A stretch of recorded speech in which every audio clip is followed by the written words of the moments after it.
Tear Gas Ted is getting tough on crime and anarchy, and I've got some analysis for you. You can also find this as the latest episode of This Week with David Rovix wherever you get your podcasts. Why does Mayor Ted Wheeler hate us so much? Oregon Public Broadcasting has been giving a lot of play to Mayor Wheeler's latest couple of speeches, where he once again criticized violent anarchists for doing terrible things like spray painting memes on plywood or breaking the windows of outrageously expensive downtown corporate property that he confuses for local businesses owned by people of color. I think that's a direct quote of the man. And of course, most recently, for allegedly punching him in the shoulder. Not wanting to interfere with the news cycle or sensing the bad optics that might be involved, he took a week off from criticizing the criminals and anarchists, interchangeable terms, of course, of Portland, while the far right was laying siege to the Capitol building and attacking other state legislatures across the country. But now he's had enough time off and he's back at it. OPB reporters have pointed out that the mayor has given a lot of speeches lambasting people he characterizes as anarchists while talking very little about the far right. I would add that he rarely has anything critical to say about his tear gas-happy police force either, from which he derived his most popular nickname. In his recent speeches railing against Antifa anarchists, which is, incidentally, a little like saying liberal progressives, he points out that most of them, all, he claims, in the instance of the riot declared by the police downtown on New Year's Eve, are young white men. He also said they should be prosecuted for their crimes, and probably he talked about reclaiming downtown from the constant protesting and window smashing, but I couldn't listen to the whole speech. It was too predictable, and his voice grates on me too much, but I heard enough, more than enough, to put his latest little public tantrums in some context. All of his main talking points were derived from a combination of things frequently said by the police commissioner and things frequently said by the richest commercial property owner in the city, both of whom are regularly featured in local media, naturally. Ted Wheeler is a very slick politician with inherited wealth coming out of a long dynasty of local political power and timber money, which is how he got to be mayor. He's white and male, too, as with many of the Antifa anarchists, but that's where the similarities end. I dressed up as a protester for Halloween, with a helmet, padded vest, and a leaf blower. The latter device I used as a socially distant candy delivery mechanism rather than for blowing tear gas back at the cops, and I was taken aback by the degree of thinly veiled hostility I encountered among some of my fellow white male neighbors, particularly in one of the many new $500,000 houses in the neighborhood, who clearly agreed with their mayor's perspective. But I shouldn't have been surprised. After all, they may have been listening to their mayor's speeches, among other things.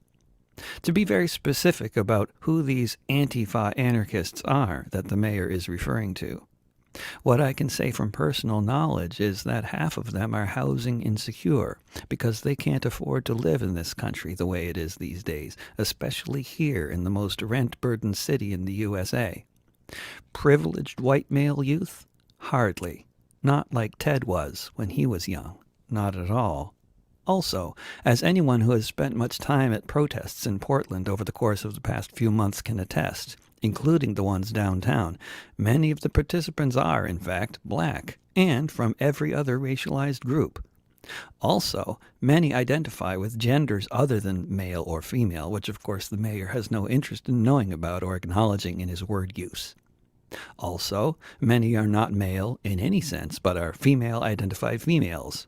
I wasn't downtown on New Year's Eve, so I don't know offhand if that was the case on that particular night, but normally it is.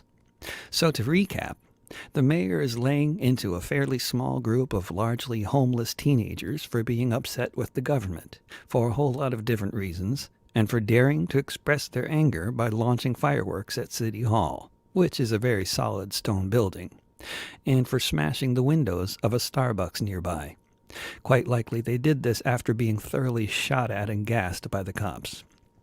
But because he says they're white and male, that's supposed to tell us that they're basically doing it just to party, and also they must not care about black people because if they did, they'd protest in a different way, and then everything would be better. And if they're not protesting on behalf of oppressed black people, what could they possibly be upset about, since all of us white folks are rich like him?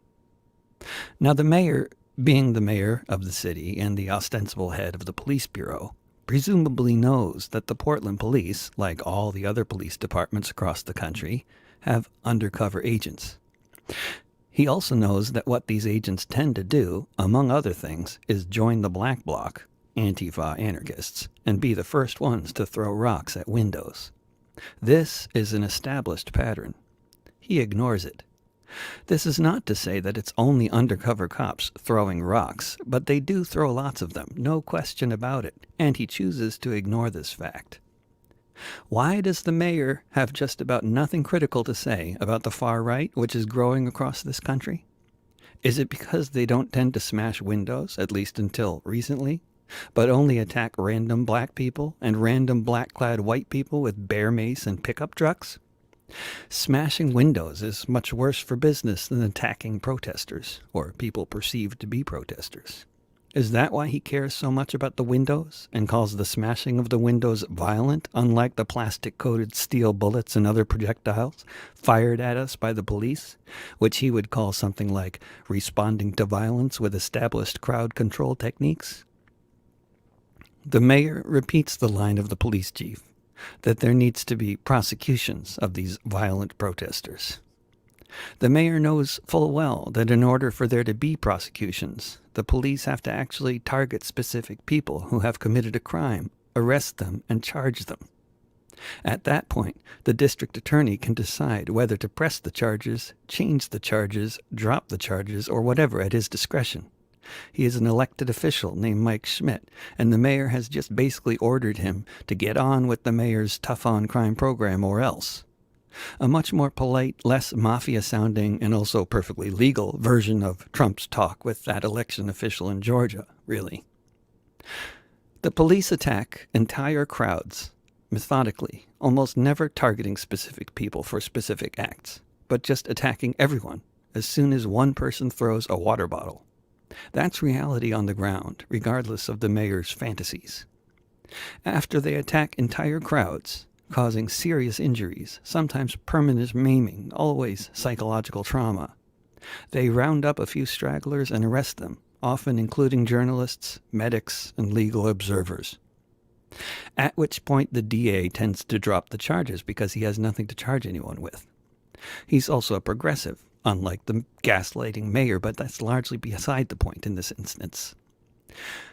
The biggest reason I suspect the mayor is choosing this moment to come down so hard on Antifa anarchists and to try further to divide this grouping from the rest of the more progressive/radical segments of what remains of Portland as we once knew it, is that there will soon presumably be a Democrat in the White House again. With Democrats in City Hall, in Salem, and in D.C., what might we possibly have to complain about? Even the mayor came out on one night to protest against Trump's federal goons when they were in town in larger numbers. But that was different, clearly. There are a lot of reasons for mainstream Democratic mayors like Ted to take the positions he does in speeches like this one and in his policies, such as his recent policy decision, along with the requisite 2 other members of the 5-member city council, to once again spend half of our local tax dollars on the police department in the 2021 budget. But perhaps he's just angry that he didn't invest in plate glass and plywood manufacturers earlier in the pandemic, when he might have stood to make more money from his stock portfolio.